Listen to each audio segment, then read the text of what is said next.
welcome to another video of Alpha PTE. This is Fatima. Hope you all are doing well and hope your preparation is going on well. So today's video is all about reading fill in the blanks, which you also call drag and drop. These blanks are a part of your PTE academic as well as PTE core. So if you are a student who is aiming for PTE academic or PTE core or PTE UKVI, don't watch this video and learn how to do your drag and drops without much issues. So this is the question wherein you might find it towards the very end.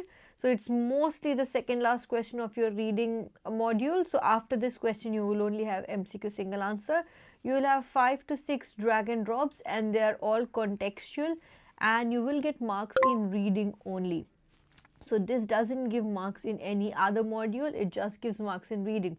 So basically you will have a passage and you will have to summarize the passage, and you have to make sure that when you read it you understand. So you don't need to summarize it. I'm trying to say that you have to quickly grasp the content, the idea of the content, and then solve the blanks. So a few parts of the passage are blanks, and then you have to, with the contextual knowledge, you have to make sure that you answer those blanks correctly. Alright, so let's start and see what are the few tips and tricks that can help you ace these questions and solve them without much issues.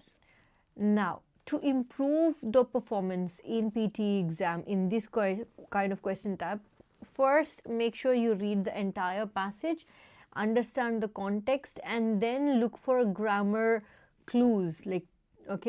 For example, if it's a noun, if it's a blank before a noun, you need an adjective, and parts of speech, whether you need article, is it a singular word or a plural word, so all these things. So look for grammatical clues. After that, look for common collocations like given, handout, in order to, alright, despite, in spite of, and stuff like that. And then use elimination strategy. So instead of finding the right answer, eliminate the wrong answers, then you will get the right answers. So use all these strategies to try and solve each and every blank. Practice your time management. Time management is really important in this question type. So make sure you practice it so much that you get the hang of it and you try to solve it within 1 to 1.5 minutes. Try to complete it maximum in under 2 minutes, and before submitting, make sure that you have answered all the blanks, because what happens is sometimes when you drag and drop, it doesn't drop in the right place and it goes back to the options, and then that particular blank will remain blank and you will not get any marks. So before you move on, always check and make sure whether you have answered all the blanks properly or not.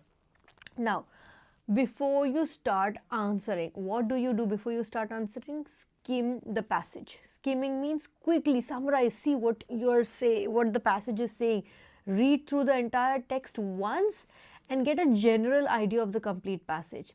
Secondly, understand what this question is.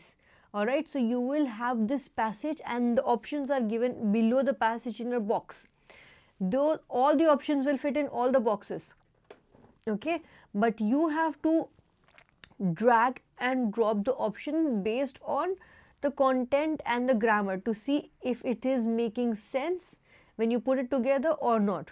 Alright, and always remember there are more words provided than the blanks, just to make it a little more confusing. So make sure you manage your time and try to solve within 1 to 1.5 minutes, maximum 2 minutes if it is a very difficult question. Never go beyond that 2-minute limit. Alright, now when you start answering the question, what do? Use your contextual and grammatical knowledge. When you skim the passage, you should be able to understand the content, whether it's a positive passage or a negative passage, or it's informative or it's descriptive or it's some discussion which is happening and stuff like that. Pay close attention to the sentences which are immediately surrounding the blank, okay, and especially the sentence which has the blank. Read it really carefully to understand it in one go. Then, like I said, grammatical clues will really help you, like nouns, pronouns, words, adjectives, and speech is it past tense, present tense, future tense, and all these things. Look for grammatical clues, and then common collocations, like words that go together, set of words that go together, like take, make a decision, or take an exam, and stuff like that. All right. Then try to evaluate and eliminate incorrect answers. So whatever is left, even if sometimes you don't know the meaning of a few words, all right, you have used your elimination strategy, everything else doesn't go, only this one word is left, you don't know the meaning, just put it there. Okay, use elimination strategy when you don't understand that particular word. Focus on placing the word properly, because if you don't put it properly, it won't sometimes go. And then double check before you click next, but that doesn't mean you keep checking and rechecking and waste your time. Make sure time management is really important and you get the hang of it before you actually go sit for your exam. All right, practice, practice, practice. Consistent, regular practice will definitely help you improve in this particular question type. All right, so without much delay, let's head on to Alpha PTE's website and start solving. So we are here. Let's quickly go to practice and drag and drop. Let's start with the first one. These are the new ones that we've added. Mural projects are an increasingly popular form of public art that dash outdoor spaces into public art galleries. Our research explored this intersection of public space, public art, and public memory through the big wash up. Using a dash called reverse graffiti, the project dashed dozens of outdoor murals. Their focus on local themes and characters celebrated community dash, heritage, and memory. The process simultaneously honored community memories while creating new shared memories. So this is talking about mural projects, and they're like graffitis and arts where people make murals and they try to incorporate art. All right. So mural projects are an increasingly popular form of public art that dash outdoor spaces into public art galleries. That makes outdoor spaces, technique outdoor spaces, transforms law, created identity, and relationship.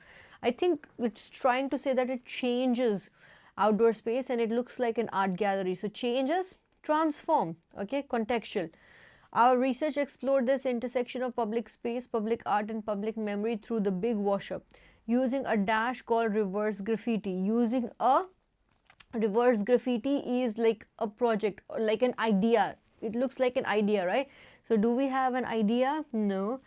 Using a makes, using a law, using a created, using identity, an identity. So identity is gone. Using a relationship? No. Using a technique, eliminate. Technique called reverse graffiti. The project dashed dozens of outdoor murals. The project, now it's their focus on local themes and characters, celebrated community dash. So they are using this project and it's to bring, obviously they said big wash up called reverse graffiti. That means they want to make it good, right? So obviously it is going to increase the number of murals, right? So makes dozens of, the project will not make, right? The project created, makes and created, they're two different things. The reason why we use created is bringing something. Makes is like literally making something. He's not like making, the project is not making, it is creating outdoor murals. All right, so that's why created, not make. Their focus on local themes and characters, celebrated community dash, heritage and memory. Heritage and memory, what matches with heritage and memory? It has to be singular. Community relationship, community law, community makes, community identity. Identity, heritage, and memory. These two doesn't make sense. The process simultaneously honored community memories while creating new shared memories. So let's submit. Okay, so transforms, technique, created, and identity. So it's very contextual. If you understand the context, most of your job is done. Let's try the next one. Emotional intelligence. The dash to control emotions is crucial to success. In 1992, scholars the term. Now, here, even if I don't look at the option, I can say coined the term, created the term. Stuff mostly coined goes with terms. Okay, so I think it. If I have coined, it goes there. Emotional intelligence. Years later, Daniel Goleman in the Harvard Business Review was dash why leaders must cultivate this ability. Since then, the dash has influenced the community's emphasis on integrity and cooperation. Now, I clearly said coined. So, the first thing that I'm going to solve is this, because that came to my mind. The dash to control emotions. To control emotion, here also, I think the capability or ability. I think, see, let's see if it is there in the blank. Perfect. Ability is there. So, see, the ability to control emotions is crucial to success. In 1990, two scholars coined the term emotional intelligence. Years later, Daniel Goleman in the Harvard Business Review was dash why leaders must cultivate this ability. Maybe he was saying why, because, or he was explaining why. It's something related to him telling them why. Okay, perfect. I have the word telling. Oh, see, in this part, in this question type, a lot of times you will give your answer without even looking at the options, because they're very simple, they're very contextual. If you understand the context, you are done, you're good to go. Since then, the dash has influenced the community's emphasis on integrity and cooperation. This, what is this? Emotional intelligence. Is it a journey? It's not a journey, it's a concept. It's not a review, it's not painted, it's not floating. It's a concept, it's an idea. All right. So let's quickly submit. See, with all the explanation, I could do it within 2 minutes. If you understand the concept, if you understand the context, you should be able to do it within the time limit, and you can be faster if you practice more. Let's try one last one. So this one is the Oakham Area Career Program, dash on-site in-house teaching. The course is taught by experienced instructors rather than outsourcing it. Our dash understand each student's individual learning needs. Dash learners receive personalized dash and support. This way you will never miss a class for any reason. Okay, so this is about a career program, dash on-site in-house teaching. So program, normally it gives you, it offers you. I think here that is what is missing. Program was teaching on site, program is not teaching, program is taught by someone else. Imparting meaning, feedback, because such as teachers offers. That's the only thing that fits. The career program, we offer on-site and in-house teaching. We offer online and on-site teaching. So offer, we always say it in this way. The course is taught by experienced instructors rather than outsourcing it. Our dash understand each student's individual. Professors or teachers, who's going to understand? It's clearly talking about teaching, right? They're just talking about the instructors. So instructors, if we don't have instructors, we have teachers. So yeah, let's go with that. Dash learners receive personalized dash and support. Then who are the learners? Our teachers understand each student's individual learning needs. Dash learners receive personalized dash and support. So if you are understanding needs, that means that, oh, yep. Was teaching? No. Imparting, learners receive? No. Meaning, that means learners receive personalized dash and support. Help and support. Help, no. Feedback. Okay, this goes. Feedback and support goes together. All right, let's submit. There you go. So when you solve these kind of blanks, the best thing is beforehand practice it well, like really well, so you get the hang of understanding the context, understanding the passage in just one go. And when you do that, when you are able to understand the passage easily, you will definitely solve this really well, because these blanks, they are not very lengthy, they are not full of very difficult words, they use simple day-to-day English language, not very high vocab, with short texts and pretty relatable. All you need is some practice to get the hang of solving this, and to get the hang of understanding the context, understanding the text in one go. All right, so when you start understanding the text in one go, that means you will start doing well in this question time.